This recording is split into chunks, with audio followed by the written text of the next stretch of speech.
ਆਓ ਸੁਣੀਏ ਸਫ਼ਰਨਾਮਾ ਅੰਸ਼ ਇੰਗਲੈਂਡ ਅਤੇ ਭਾਰਤ, ਜੋ ਕਿ ਸੰਤੋਖ ਸਿੰਘ ਧੀਰ ਜੀ ਹੋਰਾਂ ਦਾ ਲਿਖਿਆ ਹੋਇਆ ਹੈ।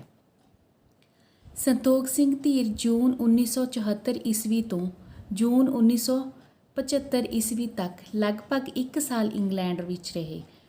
ਉਹਨਾਂ ਨੇ ਆਪਣੇ ਇਸ ਯਾਤਰਾ ਦੇ ਅਨੁਭਵ ਮੇਰੀ ਇੰਗਲੈਂਡ ਯਾਤਰਾ ਨਾਂ ਦੇ ਸਫ਼ਰਨਾਮੇ ਵਿੱਚ ਅੰਕਿਤ ਕੀਤੇ ਹਨ। ਇੰਗਲੈਂਡ ਦੇ ਜੀਵਨ ਬਾਰੇ ਲੇਖਕ ਨੇ ਜੋ ਪ੍ਰਭਾਵ ਗ੍ਰਹਿਣ ਕੀਤੇ ਹਨ, ਉਹਨਾਂ ਨੂੰ ਭਾਰਤ ਦੇ ਜੀਵਨ ਨਾਲ ਤੁਲਨਾਉਂਦੇ ਹੋਏ ਇਸ ਸਫ਼ਰਨਾਮੇ ਦੇ ਇੱਕ ਕਾਂਡ ਇੰਗਲੈਂਡ ਅਤੇ ਭਾਰਤ ਵਿੱਚ ਦਰਜ ਕੀਤੇ ਹਨ। ਇੰਗਲੈਂਡ ਅਤੇ ਭਾਰਤ। ਇੰਗਲੈਂਡ ਵਿੱਚ ਮੇਰੀ ਅੱਖ ਆਮ ਅੰਗਰੇਜ਼ ਨੂੰ ਦੇਖਣ ਸਮਝਣ ਵੱਲ ਹੀ ਲੱਗੀ ਰਹੀ ਹੈ। ਆਮ ਅੰਗਰੇਜ਼ ਸਾਡੇ ਵਾਂਗ ਮਿਹਨਤਕਸ਼ ਇਨਸਾਨ ਹੀ ਹੈ। ਉਹੀਓ ਉਸਦੇ ਜਜ਼ਬੇ ਤੇ ਉਹੀਓ ਹੀ ਉਦਗਾਰ ਹਨ। ਜੇ ਕੋਈ ਕਿਧਰੇ ਫਰਕ ਹੈ ਤਾਂ ਇਸ ਦਾ ਕਾਰਨ ਕਿਸੇ ਕੌਮ ਦਾ ਆਪਣੇ ਖਾਸ ਸੁਭਾਅ ਜਾਂ ਰਹਿਣ ਸਹਿਣ ਦਾ ਢੰਗ ਹੀ ਹੈ, ਨਹੀਂ ਤਾਂ ਲਗਭਗ ਮੁੱਢਲੇ ਜਜ਼ਬੇ ਹਰ ਇਨਸਾਨ ਦੇ ਇੱਕੋ ਹਨ। ਆਮ ਅੰਗਰੇਜ਼ ਸਾਡੇ ਵਾਂਗ ਹੀ ਸਿੱਧਾ ਸਾਦਾ ਤੇ ਭੋਲਾ ਹੈ। ਨਿੱਕੇ ਨਿੱਕੇ ਚਾਅ ਹਨ ਅਤੇ ਨਿੱਕੇ ਨਿੱਕੇ ਮਨ ਪਰਚਾਵੇ। ਜਿਵੇਂ ਸਾਡੇ ਕਈਆਂ ਲੋਕਾਂ ਨੇ ਦਿੱਲੀ ਨਹੀਂ ਦੇਖੀ ਹੁੰਦੀ, ਕਈ ਅੰਗਰੇਜ਼ ਅਜਿਹੇ ਹਨ ਜਿਨ੍ਹਾਂ ਨੇ ਲੰਦਨ ਨਹੀਂ ਦੇਖਿਆ। ਸਾਡੇ ਵਾਂਗੂ ਉਹਨਾਂ ਲਈ ਵੀ ਆਪਣੀ ਜੋ ਦੁਨੀਆ ਹੈ ਉਹ ਇੱਕ ਅਲੱਗ ਹੈ। ਆਪਣਾ ਪਿੰਡ ਤੇ ਆਲਾ ਦੁਆਲਾ ਹੀ ਉਹਨਾਂ ਦੀ ਦੁਨੀਆ ਹੈ। ਖਾਸ ਕਰਕੇ ਪਿੰਡਾਂ ਦੇ ਅੰਗਰੇਜ਼ ਬਹੁਤ ਹੀ ਭੋਲੇ ਹਨ। ਇੰਗਲੈਂਡ ਵਿੱਚ ਵੀ ਪੇਂਡੂਆਂ ਅਤੇ ਸ਼ਹਿਰੀਆਂ ਵਿੱਚ ਫਰਕ ਹੈ। ਪੇਂਡੂ ਸਿੱਧੇ ਸਾਦੇ ਅਤੇ ਨਿਰਛਲ ਮੰਨੇ ਜਾਂਦੇ ਹਨ ਤੇ ਸ਼ਹਿਰੀ ਕਦਰੇ ਚੁਸਤ ਚਲਾਕ। ਅੰਗਰੇਜ਼ ਬਹੁਤ ਗਰੀਬ ਵੀ ਹੈ। ਬਹੁਤੇ ਅੰਗਰੇਜ਼ ਅਜਿਹੇ ਹਨ ਜਿਨ੍ਹਾਂ ਕੋਲ ਆਪਣੇ ਘਰ ਨਹੀਂ ਹੁੰਦੇ, ਕੌਂਸਲ ਦੇ ਮਕਾਨਾਂ ਵਿੱਚ ਹੀ ਰਹਿੰਦੇ ਤੁਰੇ ਜਾਂਦੇ ਹਨ। ਇਸ ਦਾ ਕਾਰਨ ਇਹ ਵੀ ਹੈ ਕਿ ਉਹ ਭਵਿੱਖ ਲਈ ਨਹੀਂ ਸੋਚਦੇ। ਗੁਜ਼ਰ ਹੁੰਦੀ ਰਹਿੰਦੀ ਹੈ ਤੇ ਇਹੋ ਹੀ ਉਹ ਚਾਹੁੰਦੇ ਹਨ। ਸਾਰੇ ਅੰਗਰੇਜ਼ ਪੜ੍ਹੇ ਲਿਖੇ ਜਾਂ ਬੁੱਧੀਮਾਨ ਨਹੀਂ ਹੁੰਦੇ, ਪਰ ਕਈ ਸਧਾਰਨ ਪੱਧਰ ਤੋਂ ਵੀ ਬਹੁਤ ਨੀਵੇਂ ਹੁੰਦੇ ਹਨ। ਅੱਖਰ ਭਾਵੇਂ ਜਾਣਦੇ ਹਨ, ਪਰ ਕਈ ਵਾਰ ਉਹ ਮਨੀ ਆਰਡਰ ਫਾਰਮ ਵੀ ਆਪ ਭਰਨ ਦੇ ਯੋਗ ਨਹੀਂ ਹੁੰਦੇ। ਕਈ ਵਾਰ ਉਹ ਮਨੀ ਆਰਡਰ ਆਪਣੇ ਏਸ਼ੀਆਈ ਸਾਥੀ ਵਰਕਰਾਂ ਪਾਸੋਂ ਭਰਵਾਉਂਦੇ ਹਨ। ਅਖਬਾਰ ਵੀ ਘੱਟ ਹੀ ਪੜ੍ਹਦੇ ਹਨ। ਖਰੀਦਦੇ ਜ਼ਰੂਰ ਹਨ, ਪਰ ਉਹਨਾਂ ਦੀ ਦਿਲਚਸਪੀ ਬਹੁਤ ਆਮ ਅਤੇ ਸਥਾਨਿਕ ਜਿਹੀਆਂ ਖਬਰਾਂ ਨਾਲ ਹੀ ਹੁੰਦੀ ਹੈ, ਜਾਂ ਖੇਡਾਂ ਅਤੇ ਮੈਚਾਂ ਆਦਿ ਦੇ ਕਾਲਮ ਬਹੁਤ ਪੜ੍ਹਦੇ ਹਨ। ਨਿਰਸੰਦੇਹ ਆਮ ਅੰਗਰੇਜ਼ ਬਹੁਤ ਹੀ ਆਲੇ ਮੋਲੇ ਹਨ। ਕੱਪੜੇ ਚੰਗੇ ਹੁੰਦੇ ਹਨ, ਪਰ ਸਿਲੇ ਹੋਏ ਚੰਗੇ ਨਹੀਂ ਹੁੰਦੇ। ਕਈ ਵਾਰ ਤਾਂ ਬਹੁਤੇ ਕੱਪੜੇ ਸਹੀ ਮੇਚ ਵੀ ਨਹੀਂ ਹੁੰਦੇ। ਕਮੀਜ਼ ਦਾ ਕਫ਼ ਕੋਟ ਤੋਂ ਇੰਚ ਕੁ ਬਾਹਰ ਹੋਣਾ ਚਾਹੀਦਾ ਹੈ, ਪਰ ਸਾਰਾ ਕਫ਼ ਵੀ ਬਾਹਰ ਹੋਵੇ ਤਾਂ ਉਹਨਾਂ ਲਈ ਇਹ ਠੀਕ ਹੀ ਹੈ। ਅਸਲ ਵਿੱਚ ਇਹ ਮਿਹਨਤਕਸ਼ ਤੇ ਸਿੱਧੇ ਸਾਦੇ ਅੰਗਰੇਜ਼ ਹਨ। ਰਾਜ ਤਰਖਾਨ, ਮੋਚੀ ਨਾਈ, ਗਧੇ ਹਿੱਕਣ ਵਾਲੇ, ਘੋੜਾ ਗੱਡੀ ਜੋਣ ਵਾਲੇ, ਫੈਕਟਰੀਆਂ ਦੇ ਵਰਕਰ, ਮਛੇਰੇ ਕਿਸਾਨ, ਅਜਿਹੇ ਲੋਕ ਸਿੱਧੇ ਸਾਦੇ ਅੰਗਰੇਜ਼ ਹਨ। ਲੋਕ ਹੱਸ ਕੇ ਕਹਿੰਦੇ ਹਨ, ਇੰਗਲੈਂਡ ਵਿੱਚ 3W ਬੜੇ ਹੀ ਬੇਇਤਬਾਰੇ ਹਨ। ਵੈਦਰ ਜੋ ਮੌਸਮ, ਵਰਕ ਕੰਮ ਵੋਮਨ ਔਰਤ। ਜਿੱਥੋਂ ਤੱਕ ਪਹਿਲੇ W ਮੌਸਮ ਦਾ ਸਬੰਧ ਹੈ, ਇਹ ਗੱਲ ਬਿਲਕੁਲ ਸਹੀ ਹੈ। ਹੁਣੇ ਮੌਸਮ ਖੁਸ਼ਕ ਹੈ ਤੇ ਹੁਣੇ ਮੀਂਹ ਵਰ ਰਿਹਾ ਹੈ। ਦੂਜੇ W ਬਾਰੇ ਵੀ ਇਹ ਨਿਰਣਾ ਕਾਫੀ ਠੀਕ ਹੈ। ਕੰਮ ਦਾ ਇੰਗਲੈਂਡ ਵਿੱਚ ਵੀ ਨਿਰਸੰਦੇਹ ਭਰੋਸਾ ਨਹੀਂ। ਅੱਜ ਹੈ ਤੇ ਕੱਲ੍ਹ ਨਹੀਂ। ਇੰਗਲੈਂਡ ਵਿੱਚ ਮਹਿੰਗਾਈ ਹੀ ਨਹੀਂ, ਬੇਰੁਜ਼ਗਾਰੀ ਵੀ ਬੜੀ ਹੈ। ਆਖਰ ਅਰਥਚਾਰੇ ਦੀ ਬੁਨਿਆਦੀ ਤਾਂ ਪੂੰਜੀਵਾਦੀ ਹੀ ਹੈ। ਕੰਮ ਦੀ ਗਰੰਟੀ ਤਾਂ ਸਮਾਜਵਾਦ ਹੀ ਦਿੰਦਾ ਹੈ। ਪਰ ਜਿੱਥੇ ਤੀਕਰ ਤੀਜੇ W ਔਰਤ ਦਾ ਸੰਬੰਧ ਹੈ, ਇਹ ਗੱਲ ਸਹੀ ਨਹੀਂ ਹੈ। ਮੈਨੂੰ ਇਹ ਅਖਾਣ ਦੇ ਪਿੱਛੇ ਔਰਤ ਦੇ ਵਿਰੁੱਧ ਦਾ ਜਗੀਰੂ ਅਤੇ ਪਿਛਾਂਹ ਖਿੱਚੂ ਸਿਧਾਂਤ ਹੀ ਨਜ਼ਰ ਆਉਂਦਾ ਹੈ। ਇੰਗਲੈਂਡ ਦੀ ਔਰਤ ਜਾਤੀ ਬਾਰੇ ਅਸੀਂ ਭਾਰਤ ਬੜੇ ਹੀ ਅਜੀਬ ਜਿਹੇ ਲੱਖਣ ਲਾਉਂਦੇ ਰਹਿੰਦੇ ਹਾਂ, ਪਰ ਇਹ ਲੱਖਣ ਗਲਤ ਹਨ।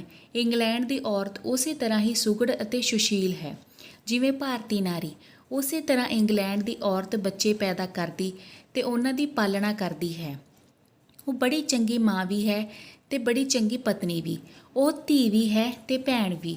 ਫਰਕ ਕੇਵਲ ਭਾਰਤ ਅਤੇ ਇੰਗਲੈਂਡ ਦੀ ਰਹਿਣੀ ਬਹਿਣੀ ਦਾ ਹੈ। ਅਸੀਂ ਅਜੇ ਸੱਭਿਆਚਾਰਿਕ ਪੱਖ ਤੋਂ ਕਾਫੀ ਨੀਵੇਂ ਹਾਂ। ਇੰਗਲੈਂਡ ਦਾ ਸਤਰ ਉੱਚਾ ਹੈ। ਇੰਗਲੈਂਡ ਦੀ ਔਰਤ ਨਿਰਸੰਦੇਹ ਨਿਰੋਏ ਆਚਰਣ ਦੀ ਮਾਲਕ ਹੈ। ਮੇਮਾਂ ਸਭੋ ਸੋਹਣੀਆਂ ਸਭੋ ਪਰੀਆਂ ਨਹੀਂ ਹੁੰਦੀਆਂ। ਬਸ ਜਿਵੇਂ ਦੁਨੀਆ ਵਿੱਚ ਆਮ ਔਰਤਾਂ ਹੁੰਦੀਆਂ ਹਨ, ਉਵੇਂ ਹੀ ਮੇਮਾਂ ਹੁੰਦੀਆਂ ਹਨ। ਮੇਮਾਂ ਨਾਲੋਂ ਆਮ ਪੰਜਾਬੀ ਔਰਤ ਜ਼ਿਆਦਾ ਸੋਹਣੀ ਹੈ। ਠੀਕ ਹੈ, ਮੇਮਾਂ ਦਾ ਰੰਗ ਗੋਰਾ ਜਾਂ ਚਿੱਟਾ ਹੁੰਦਾ ਹੈ, ਪਰ ਚਿੱਟਾ ਰੰਗ ਇਕੱਲਾ ਹੀ ਸੁਹੱਪਣ ਦੀ ਨਿਸ਼ਾਨੀ ਨਹੀਂ ਹੁੰਦਾ। ਅਸੀਂ ਹਿੰਦੁਸਤਾਨ ਵਿੱਚ ਅੰਗਰੇਜ਼ ਦੇ ਰਾਜ ਵੇਲੇ ਜਿਹੜੀਆਂ ਮੇਮਾਂ ਦੇਖੀਆਂ ਹੋਈਆਂ ਹਨ, ਉਹ ਬਹੁਤ ਸੋਹਣੀਆਂ ਹੁੰਦੀਆਂ ਸਨ, ਪਰ ਉਹ ਮੇਮਾਂ ਹੋਰ ਸਨ। ਉਹ ਸ਼ਾਹੀ ਖਾਨਦਾਨਾਂ ਦੀਆਂ ਰਾਣੀਆਂ, ਮਲਿਕਾਵਾਂ ਸਨ। ਪਰ ਇਹ ਮੇਮਾਂ ਕਿਰਤਣਾ, ਗ੍ਰਹਿਸਤਣਾ, ਘਰ-ਬਾਰਨਾ, ਬੱਚੇ ਪਾਲਣ ਵਾਲੀਆਂ ਤੇ ਬੱਚਿਆਂ ਸਣੇ ਭੱਜ-ਭੱਜ ਕੇ ਬੱਸਾਂ ਫੜਨ ਵਾਲੀਆਂ ਹਨ। ਇੱਕ ਬੱਚਾ ਗੋਦੀ ਹੈ, ਇੱਕ ਉਂਗਲੀ ਲੱਗਾ ਹੈ, ਕੋਲ ਇੱਕ ਪ੍ਰਾਮ ਹੈ। ਪ੍ਰਾਮ ਅਤੇ ਬੱਚਿਆਂ ਸਣੇ ਪਹਿਲਾਂ ਬੱਸ ਵਿੱਚ ਚੜ੍ਹਨਾ ਤੇ ਫਿਰ ਅੱਗੇ ਲੈਣਾ ਹੈ। ਇਹ ਉਹ ਅੰਗਰੇਜ਼ ਹੈ ਜਿਸ ਨੂੰ ਅਸੀਂ ਆਪਣੇ ਮਿਹਨਤਕਸ਼ਾਂ ਦਾ ਸਾਥੀ ਕਹਿੰਦੇ ਹਾਂ। ਅੰਗਰੇਜ਼ ਕੌਮ ਦੀਆਂ ਕੁਝ ਇੱਕ ਗੱਲਾਂ ਸਿਫਤ ਕਰਨ ਦੇ ਯੋਗ ਹਨ। ਸਭ ਤੋਂ ਚੰਗੀ ਸਿਫਤ ਹੈ ਕੰਮ ਦੀ ਵਡਿਆਈ ਜਾਂ ਉੱਤਮਤਾ ਤੇ ਗੌਰਵ ਦੀ। ਅੰਗਰੇਜ਼ ਲਈ ਕੋਈ ਵੀ ਕੰਮ ਛੋਟਾ ਜਾਂ ਨਿਗੂਣਾ ਨਹੀਂ। ਕੂੜਾ ਢੋਣ ਵਾਲੇ, ਟੱਟੀਆਂ ਸਾਫ਼ ਕਰਨ ਵਾਲੇ, ਸਬਜ਼ੀ ਭਾਜੀ ਵੇਚਣ ਵਾਲੇ, ਚੌਕੀਦਾਰ, ਸਿਪਾਹੀ, ਅਖਬਾਰਾਂ ਵੇਚਣ ਵਾਲੇ ਆਦਿ ਸਭ ਦਾ ਕੰਮ ਉੱਤਮ ਹੈ। ਅਸੀਂ ਅਜਿਹੇ ਬਹੁਤੇ ਕੰਮਾਂ ਨੂੰ ਛੋਟਾ ਕੰਮ ਕਹਿ ਦਿੰਦੇ ਹਾਂ। ਇੰਗਲੈਂਡ ਵਿੱਚ ਇਹ ਉੱਕਾ ਨਹੀਂ। ਉੱਥੇ ਇੱਕ ਭੰਗੀ ਵੀ ਸਮਾਜ ਦੀਆਂ ਨਜ਼ਰਾਂ ਵਿੱਚ ਸਤਿਕਾਰ ਦਾ ਓਨਾ ਹੀ ਪਾਤਰ ਹੈ ਜਿੰਨਾ ਇੱਕ ਅਧਿਆਪਕ ਜਾਂ ਹੋਰ ਕਿੱਤਾ ਕਰਨ ਵਾਲਾ। ਉੱਥੇ ਧਨ ਦੇ ਪੱਖੋਂ ਤਾਂ ਛੁਟਿਆਈ ਜਾਂ ਵਡਿਆਈ ਹੈ, ਕੰਮ ਦੇ ਪੱਖੋਂ ਨਹੀਂ ਹੈ। ਅੰਗਰੇਜ਼ ਆਪਣੇ ਘਰ ਦਾ ਕੰਮ ਵੀ ਆਪਣੇ ਹੱਥੀਂ ਹੀ ਕਰਦੇ ਹਨ, ਸਮਾਨ ਆਪ ਚੁੱਕਦੇ ਹਨ। ਇੰਗਲੈਂਡ ਵਿੱਚ ਕਿਤੇ ਵੀ ਕੋਈ ਕੁਲੀ ਨਜ਼ਰ ਨਹੀਂ ਆਵੇਗਾ। ਕੁਲੀ ਆ ਕੇ ਕਿਸੇ ਨੂੰ ਹਾਕ ਮਾਰਨ ਦਾ ਸਵਾਲ ਹੀ ਨਹੀਂ, ਕਿਉਂਕਿ ਕਿਸੇ ਨੇ ਆਉਣਾ ਹੀ ਨਹੀਂ। ਸਾਡੇ ਆਮ ਜੀਵਨ ਵਿੱਚ ਸ਼ੋਰ ਸ਼ਰਾਬਾ ਬਹੁਤ ਹੈ। ਸਾਡੇ ਹਿੰਦੁਸਤਾਨ ਵਿੱਚ ਕਿਸੇ ਨੂੰ ਵੀ ਕਿਸੇ ਵੇਲੇ ਵੀ ਸ਼ੋਰ ਪਾ ਦੇਣ ਦਾ ਹੱਕ ਹੈ। ਜਦੋਂ ਵੀ ਕੋਈ ਚਾਹੁੰਦਾ ਹੈ, ਗਲੀ ਜਾਂ ਬਾਜ਼ਾਰ ਵਿੱਚ ਡੁਗਡੁਗੀ ਖੜਕਾਉਂਦਾ ਤੇ ਸ਼ੋਰ ਪਾਉਣ ਲੱਗ ਜਾਂਦਾ ਹੈ। ਸਾਡੇ ਚੋਣਾਂ ਹੁੰਦੀਆਂ ਹਨ, ਜਿਵੇਂ ਸਾਰੇ ਮੁਲਕ ਵਿੱਚ ਹੀ ਇੱਕ ਕੋਹਰਾਮ ਮੱਚ ਜਾਂਦਾ ਹੈ। ਇਹ ਮੇਰਾ ਲਾਊਡ ਸਪੀਕਰ ਹੈ, ਇਹ ਉਸ ਦਾ ਲਾਊਡ ਸਪੀਕਰ ਹੈ, ਜਿਵੇਂ ਸਾਰੇ ਮੁਲਕ ਨੂੰ ਹੀ ਉੱਚਾ ਸੁਣਨ ਲੱਗ ਜਾਂਦਾ ਹੈ। ਇੰਗਲੈਂਡ ਵਿੱਚ ਇਹ ਉੱਕਾ ਨਹੀਂ। ਉੱਥੇ ਵਾਯੂਮੰਡਲ ਉਵੇਂ ਹੀ ਸ਼ਾਂਤ ਬਣਿਆ ਰਹਿੰਦਾ ਹੈ। ਪ੍ਰਚਾਰ ਮੁਹਿੰਮਾਂ ਉੱਥੇ ਵੀ ਉਮੀਦਵਾਰਾਂ ਦੀਆਂ ਹੁੰਦੀਆਂ ਹਨ, ਪਰ ਸਾਡੇ ਵਾਂਗੂ ਉਦਮ ਜਾਂ ਖਰੂਦ ਜਾਂ ਕੜਮੱਸ ਨਹੀਂ ਹੁੰਦਾ। ਅਸੀਂ ਤਾਂ ਫੜ ਲਓ ਮਾਰ ਲਓ ਤੋਂ ਹੇਠਾਂ ਕਦੇ ਹੀ ਨਹੀਂ। ਅੰਗਰੇਜ਼ ਗੱਲਾਂ ਵੀ ਕਰਦੇ ਹਨ, ਉਹ ਗੱਲਾਂ ਇੱਕ ਦੂਜੇ ਤੋਂ ਤੀਜੇ ਨੂੰ ਨਹੀਂ ਸੁਣਦੀਆਂ। ਅਸੀਂ ਬੱਸ ਜਾਂ ਰੇਲ ਵਿੱਚ ਜਦੋਂ ਗੱਲਾਂ ਕਰਦੇ ਹਾਂ ਤਾਂ ਸਾਡੀ ਗੱਲ ਨੂੰ ਬੱਸ ਜਾਂ ਰੇਲ ਦਾ ਸਾਰਾ ਡੱਬਾ ਸੁਣ ਸਕਦਾ ਹੈ। ਇਸ ਗੱਲੋਂ ਅੰਗਰੇਜ਼ਾਂ ਦੀ ਆਦਤ ਬੜੇ ਹੀ ਉੱਚ ਪਾਏ ਦੀ ਹੈ। ਇਸ ਤਰ੍ਹਾਂ ਅੰਗਰੇਜ਼ ਕੌਮ ਦੀ ਮੁਸਕਰਾਉਣ ਦੀ ਆਦਤ ਹੈ। ਕਹਿੰਦੇ ਹਨ, ਇਹ ਮੁਸਕਰਾਹਟ ਦਿਲੋਂ ਉੱਠੀ ਹੋਈ ਨਹੀਂ ਹੁੰਦੀ। ਪਰ ਇਹ ਆਦਤ ਮਾੜੀ ਨਹੀਂ। ਜੇ ਇਨਸਾਨ ਇੱਕ ਦੂਜੇ ਨੂੰ ਮੁਸਕਰਾ ਕੇ ਮਿਲਦਾ ਹੈ ਤਾਂ ਇਹ ਚੰਗੀ ਗੱਲ ਹੀ ਹੈ। ਇੰਗਲੈਂਡ ਦੀ ਸਫਾਈ ਬਾਰੇ ਮੈਂ ਬਹੁਤਾ ਕੁਝ ਪੜ੍ਹਦਾ ਸਾਂ। ਇੰਗਲੈਂਡ ਬਹੁਤ ਸਾਫ਼ ਹੈ, ਪਰ ਇਹ ਨਹੀਂ ਕਿਤੇ ਕੋਈ ਚੀਜ਼ ਉੱਕਾ ਖਿਲਰੀ ਹੋਈ ਹੀ ਨਹੀਂ। ਕਈ ਥਾਈਂ ਮੈਂ ਸਾਡੇ ਵਾਂਗ ਹੀ ਕਾਗਜ਼ ਖਿਲਰੇ ਤੱਕੇ ਹਨ। ਹਾਂ, ਇੰਗਲੈਂਡ ਭਾਰਤ ਦੇ ਮੁਕਾਬਲੇ ਵਿੱਚ ਕਾਫੀ ਸਾਫ਼ ਤੇ ਬਹੁਤ ਹੱਦ ਤੱਕ ਸਾਫ਼ ਹੈ। ਅੰਗਰੇਜ਼ਾਂ ਵਿੱਚ ਨਿਗੂਣੀਆਂ ਭਾਵਨਾਵਾਂ ਦੀ ਵੀ ਘਾਟ ਨਹੀਂ। ਚੋਰੀ, ਉਧਾਲਾ, ਕਤਲ, ਜੂਆ, ਤੋੜ-ਫੋੜ, ਹੁੱਲੜ, ਸਾੜਾ, ਕੀਨਾ, ਜਹਾਲਤ, ਪਸ਼ੂਪਣ ਸਭੋ ਕਮੀਆਂ ਘਾਟਾਂ ਹਨ, ਪਰ ਇਹਨਾਂ ਦੀ ਪ੍ਰਦਰਸ਼ਨੀ ਸਾਥੋਂ ਕੁਝ ਥੋੜ੍ਹੀ ਹੁੰਦੀ ਹੈ। ਪਰ ਜਿੱਥੇ ਕਿਧਰੇ ਹੁੰਦੀ ਹੈ, ਇਹ ਸਿਰੇ ਦੀ ਹੁੰਦੀ ਹੈ। ਅੰਗਰੇਜ਼ ਦੀ ਮੈਂ ਹੌਲੀ ਬੋਲਣ ਦੀ ਕਾਫੀ ਸਿਫਤ ਕੀਤੀ ਹੈ, ਪਰ ਕਦੇ-ਕਦੇ ਅੰਗਰੇਜ਼ ਲੋਕ ਵੀ ਹੁੱਲੜਬਾਜ਼ੀ ਕਰਦੇ ਅਤੇ ਚੀਕ-ਚਿਹਾੜਾ ਪਾਉਂਦੇ ਹਨ। ਖਾਸ ਕਰਕੇ ਮੈਚਾਂ ਵੇਲੇ ਬਹੁਤ ਹੁੱਲੜ ਹੁੰਦਾ ਹੈ। ਮੈਚ ਹੋਏ, ਫਸਾਦ ਹੋਏ। ਅਜਿਹੇ ਸਮੇਂ ਅੰਗਰੇਜ਼ ਕੌਮ ਵੀ ਕਿਸੇ ਤੋਂ ਪਿੱਛੇ ਨਹੀਂ ਹੈ। ਕਿਤੇ ਮੈਚ ਹੁੰਦੇ ਹਨ ਤਾਂ ਨੇੜੇ-ਤੇੜੇ ਦੀਆਂ ਸਭ ਸਟਰੀਟਾਂ ਪੁਲਿਸ ਨਾਲ ਭਰ ਜਾਂਦੀਆਂ ਹਨ, ਕਿਉਂਕਿ ਵਾਪਸ ਮੁੜਨ ਵੇਲੇ ਕਈ ਵਾਰ ਅੰਗਰੇਜ਼ ਮੁੰਡੇ ਹਰ ਕਿਸੇ ਦੇ ਘਰ ਦੇ ਸ਼ੀਸ਼ੇ ਭੰਨਣੇ ਸ਼ੁਰੂ ਕਰ ਦਿੰਦੇ ਹਨ। ਤਾਂ ਵੀ ਹੌਲੀ ਬੋਲਣ ਦੀ ਸਿਫਤ ਅੰਗਰੇਜ਼ ਦੀ ਵੱਡੀ ਸਿਫਤ ਹੈ। ਇਹ ਤਾਂ ਪਸ਼ੂਪੁਣਾ ਹੈ ਜੋ ਕਦੇ-ਕਦੇ ਕਿਸੇ ਵਿੱਚ ਵੀ ਆਪਣਾ ਸਿਰ ਚੁੱਕ ਸਕਦਾ ਹੈ। ਸਿਫਤ ਸਿਫਤ ਹੀ ਰਹਿੰਦੀ ਹੈ। ਮੰਗਤੇ ਵੀ ਇੰਗਲੈਂਡ ਵਿੱਚ ਨਿਰਸੰਦੇਹ ਬਥੇਰੇ ਹਨ, ਪਰ ਭਾਰਤ ਨਾਲੋਂ ਬਹੁਤ ਥੋੜ੍ਹੇ ਹਨ। ਇਹ ਮੰਗਤੇ ਸਾਡੇ ਵਾਂਗੂ ਘਰੋਂ ਘਰੀ ਨਹੀਂ ਮੰਗਣ ਆਉਂਦੇ। ਸਾਂਝੀਆਂ ਜਨਤਕ ਥਾਵਾਂ ਉੱਤੇ ਬੈਠ ਸਾਜ਼ ਵਜਾਉਂਦੇ ਤੇ ਗੀਤ ਜਿਹੇ ਗਾਉਂਦੇ ਰਹਿੰਦੇ ਹਨ। ਲੋਕੀ ਆਪਣੀ ਮਰਜ਼ੀ ਨਾਲ ਹੀ ਸਿੱਕੇ ਸੁੱਟਦੇ ਜਾਂਦੇ ਹਨ, ਜਿਵੇਂ ਉਹ ਉਸ ਦੇ ਗੀਤ ਦੇ ਬਦਲ ਇਹ ਕੁਝ ਅਰਪਣ ਕਰਦੇ ਹੋਣ। ਕਿਤੇ ਕਿਤੇ ਕੋਈ ਹੱਥ ਪਸਾਰ ਕੇ ਮੰਗਦਾ ਵੀ ਦਿਸ ਪੈਂਦਾ ਹੈ। ਮੈਨੂੰ ਇੱਕ ਅਜਿਹਾ ਮੰਗਤਾ ਲੰਦਨ ਦੇ ਇੱਕ ਅੰਡਰਗਰਾਊਂਡ ਰੇਲ ਦੇ ਸਟੇਸ਼ਨ ਉੱਤੇ ਮੰਗਦਾ ਨਜ਼ਰ ਆਇਆ ਸੀ, ਜੋ ਹਰ ਕਿਸੇ ਨੂੰ ਹੱਥ ਪਸਾਰ ਕੇ ਗਿਵ ਮੀ ਗਿਵ ਮੀ ਆਖ ਰਿਹਾ ਸੀ। ਉਸ ਦੇ ਮੂੰਹੋਂ ਸ਼ਰਾਬ ਦੀ ਬੋ ਵੀ ਮੇਰੇ ਵੱਲ ਉੱਡ ਆਈ ਸੀ। ਉਹ ਢਲਦੀ ਉਮਰ ਦਾ ਕਰੜ ਬਰੜੇ ਵਾਲਾ ਅੰਗਰੇਜ਼ ਸੀ, ਪਰ ਇੱਕ ਗੱਲ ਜ਼ਰੂਰ ਸੀ, ਉਹ ਖਹਿੜਾ ਜਿਹਾ ਨਹੀਂ ਪੈਂਦਾ ਸੀ। ਗਿਮੀ ਆਖਦਾ ਹੀ ਉਹ ਝੱਟ ਅੱਗੇ ਤੁਰ ਪੈਂਦਾ ਸੀ। ਸ਼ਾਇਦ ਸ਼ਰਾਬ ਦਾ ਨਸ਼ਾ ਹੀ ਉਹਨੂੰ ਅੱਗੇ ਵੱਲ ਲਈ ਜਾਂਦਾ ਹੋਵੇ। ਇੰਗਲੈਂਡ ਬਹੁਤ ਸੋਹਣਾ ਹੈ, ਪਰ ਮੈਨੂੰ ਤਾਂ ਜੇ ਸੱਚ ਪੁੱਛੋ ਤਾਂ ਭਾਰਤ ਸੋਹਣਾ ਲੱਗਾ। ਮੈਂ ਇੰਗਲੈਂਡ ਨੂੰ ਨਿੰਦਾ ਨਹੀਂ, ਪਰ ਭਾਰਤ ਨੂੰ ਮੈਂ ਬਿਨਾਂ ਵਜ੍ਹਾ ਛੁਟਿਆਉਣਾ ਵੀ ਨਹੀਂ ਚਾਹੁੰਦਾ। ਇਹ ਇਨਸਾਫ ਨਹੀਂ ਹੈ। ਇੰਗਲੈਂਡ ਵਿੱਚ ਜੋ ਚੰਗਾ ਹੈ, ਮੈਂ ਉਸ ਦਾ ਵਰਣਨ ਕੀਤਾ ਹੈ। ਸਾਨੂੰ ਆਪਣੇ ਗੁਣ ਵੀ ਨਜ਼ਰ ਅੰਦਾਜ਼ ਨਹੀਂ ਕਰਨੇ ਚਾਹੀਦੇ। ਪਹਿਲੀ ਗੱਲ ਤਾਂ ਇਹ ਹੈ ਕਿ ਜਿੰਨਾ ਸੋਹਣਾ ਤੇ ਵੱਡਾ ਸੂਰਜ ਭਾਰਤ ਨੂੰ ਪ੍ਰਾਪਤ ਹੈ, ਉਹ ਜਿਹਾ ਇੰਗਲੈਂਡ ਨੂੰ ਨਹੀਂ। ਸਾਡੀਆਂ ਸਵੇਰਾਂ ਤੇ ਸ਼ਾਮਾਂ ਬਹੁਤ ਹੀ ਸੁੰਦਰ ਹਨ। ਇੰਗਲੈਂਡ ਦੀ ਸ਼ਾਮ ਪ੍ਰਸਿੱਧ ਹੈ, ਪਰ ਜਿਵੇਂ ਚੜ੍ਹਦਾ ਤੇ ਡੁੱਬਦਾ ਸੂਰਜ ਸਾਨੂੰ ਦੇਖਣ ਨੂੰ ਮਿਲਦਾ ਹੈ, ਇੰਗਲੈਂਡ ਨੂੰ ਨਸੀਬ ਨਹੀਂ। ਇੰਗਲੈਂਡ ਦੇ ਆਕਾਸ਼ ਉੱਤੇ ਬੱਦਲ ਉੱਡਦੇ ਰਹਿੰਦੇ ਹਨ, ਪਰ ਇਹ ਬੱਦਲ ਭਾਰਤ ਵਰਗੇ ਘਣੇ ਜਾਂ ਮੋਟੇ ਨਹੀਂ ਹੁੰਦੇ, ਪਤਲੇ ਪਤਲੇ ਹੁੰਦੇ ਹਨ ਤੇ ਇਹਨਾਂ ਦਾ ਰੰਗ ਆਮ ਕਰਕੇ ਬਹੁਤਾ ਚਿੱਟਾ ਹੀ ਹੁੰਦਾ ਹੈ। ਠੀਕ ਹੈ, ਕਦੇ ਕੋਈ ਬੱਦਲ ਨੀਲਾ ਜਾਂ ਭੂਰਾ ਵੀ ਹੁੰਦਾ ਹੈ, ਪਰ ਭਾਰਤ ਵਰਗਾ ਫੇਰ ਵੀ ਨਹੀਂ। ਜਿਸ ਕਿਸਮ ਦੀਆਂ ਘੋਰ ਘਟਾਵਾਂ ਸਾਡੇ ਚੜ੍ਹ ਆਉਂਦੀਆਂ ਹਨ, ਕਿਰਕਿਰ ਆਈ ਬਦਰੀਆਕਾਰੀ, ਇੰਗਲੈਂਡ ਵਿੱਚ ਉੱਕਾ ਹੀ ਨਹੀਂ। ਸਮੁੰਦਰ ਵਿੱਚੋਂ ਕੱਚੇ ਜਿਹੇ ਜੋ ਬਾਦਲ ਉੱਠਦੇ ਹਨ, ਇੰਗਲੈਂਡ ਉੱਤੇ ਆ ਜਾਂਦੇ ਹਨ। ਸਾਡੇ ਬੱਦਲ ਪੱਕ ਹੌਲੀ ਹੌਲੀ ਉੱਠ ਆਪੋ ਵਿੱਚ ਘੁਲ ਮੁਲ ਕੇ ਫੇਰ ਕਿਤੇ ਆਉਂਦੇ ਹਨ। ਉਹ ਵੀ ਬੜਾ ਸੋਚ ਸਮਝ ਕੇ ਵਰਨਾ ਸ਼ੁਰੂ ਕਰਦੇ ਹਨ। ਸਾਡੇ ਬੱਦਲ ਡੂੰਘੇ ਤੇ ਗਹਿਰ ਗੰਭੀਰ ਜਿਹੇ ਹੁੰਦੇ ਹਨ। ਇੰਗਲੈਂਡ ਨਾਲੋਂ ਸਾਡਾ ਮੀਂਹ ਵੀ ਬਹੁਤ ਸੋਹਣਾ ਹੁੰਦਾ ਹੈ। ਕਦੇ ਜ਼ੋਰ ਨਾਲ ਵਰਦਾ ਹੈ, ਕਦੇ ਹੌਲੀ ਤੇ ਇੱਕੋ ਤਾਰ। ਸਾਡੀ ਕਣੀ ਮੋਟੀ ਤੇ ਚਾਂਦੀ ਰੰਗੀ ਹੁੰਦੀ ਹੈ।